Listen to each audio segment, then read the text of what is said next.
कल्पना करिए कि आप अपने दोस्त के साथ चाय पी रहे हैं। वो आपको एक किस्सा बताता है कि एक चाय की केतली पृथ्वी और मंगल ग्रह के बीच कहीं पर सूर्य का चक्कर लगा रही है। ये बिल्कुल संभव है कि आप अपने दोस्त से कहें कि वो ये साबित करे, लेकिन वो आपको बताता है कि चाय की केतली इतनी छोटी है कि उसे दुनिया के सबसे शक्तिशाली दूरबीन से भी नहीं देखा जा सकता। इसलिए आपका दोस्त उसके अस्तित्व को साबित नहीं कर सकता, लेकिन आप भी ये नहीं साबित कर सकते कि ऐसा नहीं है। तो यहाँ सवाल उठता है कि साबित करने का भार किस पर है। असल में नास्तिक और आस्तिक के बीच गर्मागर्म बहसों में इस तरह की तुलना का आम तौर पर इस्तेमाल होता है। साल 1952 में ब्रिटेन के दार्शनिक बर्ट्रांड रसल ने रिसेल्स दी पॉट शब्द का ईजाद किया था और अपने लेख इज देयर गॉड में इसका जिक्र किया था।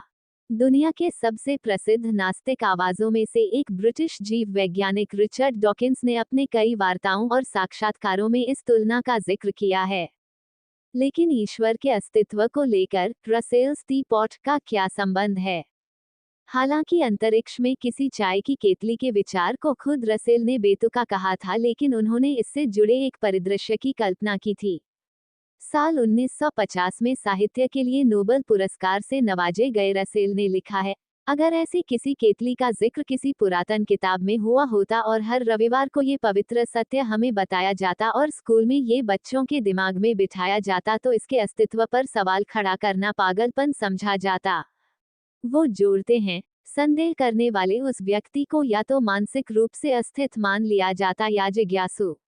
ये नास्तिक दार्शनिक ये तर्क देना चाहता था कि बहुत से लोग ईश्वर में भरोसा करते हैं, इसका मतलब ये नहीं कि उसका अस्तित्व है।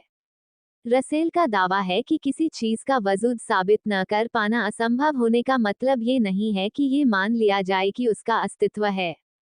नास्तिक ऐसा तर्क ये दावा करने के लिए इस्तेमाल करते हैं कि ईश्वर नहीं है, इसे साबित करने के लिए अपने विचारों का सबूत देने की जरूरत नहीं है। उनका तर्क है कि ईश्वर की मौजूदगी का कोई सबूत नहीं है, इसलिए इसमें विश्वास करने का कोई कारण नहीं। एक अमेरिकी वैज्ञानिक कार्ल सैगन ने 1995 में अपनी किताब द डेमन हॉन्टेड वर्ल्ड में भी इस तर्क पद्धति का जिक्र किया है। सैगन ने रसेल की तरह कल्पना की और अपनी तर्क पद्धति को सामने रखा। उन्होंने दावा किया कि उनके गैराज में एक अदृश्य ड्रैगन है। हालांकि आस्तिक नहीं मानते हैं कि रसेल्स दी पॉट के कारण उन पर ईश्वर के अस्तित्व का सबूत देने का दबाव है। कोलंबिया के पादरी और दार्शनिक गेरार्डो रेमोलिना ने 2017 में रिचर्ड डॉकिंस के साथ एक बहस में कहा था, रसेल्स दी पॉट एक विशुद्ध कल्पना है। रेमोलिना के अनुसार ईश्वर के अस्तित्व की उससे तुलना करना जो हम प्रकृति में अपनी जिंदगी में देखते हैं, बिल्कुल अलग है। उद्धरण चिन्ह। उन्होंने कहा, अगर किसी देश ने अंतरिक्ष में टीपॉट भेजा होता तो ये बात खबरों में होती, हमने भी निश्चित रूप से ये बात सुनी होती, लेकिन हमें ये नहीं सुनाई दी। इसलिए टीपॉटिज्म के खिलाफ दे तो तथ्य हैं। वो कहते हैं कि इसलिए अगर, जैसा कि रसेल जिक्र करते हैं, आस्तिकता भी टीपॉटिज्म की तरह ही है, तो इस बहस को जीतने के लिए नास्तिक को टीपॉट थ्योरी देने वाले की तरह ही भी आस्तिकता के खिलाफ मजबूत तथ्य रखना होगा।